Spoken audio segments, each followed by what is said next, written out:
يبدو أن مسلسل مكانك في القلب هو القلب كله يحارب من أجل البقاء في الصدارة، وهذه المرة بإحضار نجمة بوليوود من العيار الثقيل.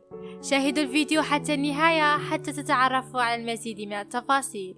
أحداث مسلسل أقدار الأزواج في الهند تزداد تشويقا يوما بعد يوم. تمكن مسلسل أقدار الزواج مرارا وتكرارا من الحصول على المركز الأول منذ بداية عرضه، وكل ذلك بفضل الممثلين المتميزين والقصة المثيرة. يشعر مشجعون برهبة من الكيمياء بين الزوجين الرئيسيين براشي ورامبير، الذي يلعبه موجدا شافيكرا وكريشنا كول على التوالي، وتلعب تينا آن فيليب الملقبة بريا شخصية رمادية.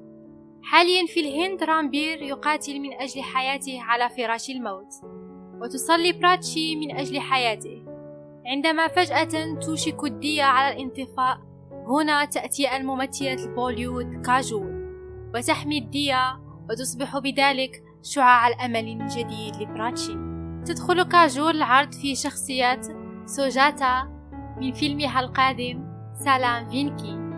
الفيلم مأخوذ عن قصة حقيقية لأم تفعل كل ما في وسعها لتساعد ابنها من أجل أن يعيش حياته على أكمل وجه، الذي تم تشخيصه بمرض الحوت العضالي الدوشيني. الممثل فيشال جيتاو يلعب دور البطولة كافين كاتيش الملقب بفينكي. للمضي قدما يجتمع رامبير وبراتشي مجددا بعد التواء مأساوي، والسؤال المطروح حاليا: ما هو الدور الذي تلعبه سوجاتا وفينكي في هذا المقطع من مسلسل مكانك في القلب هو القلب كله؟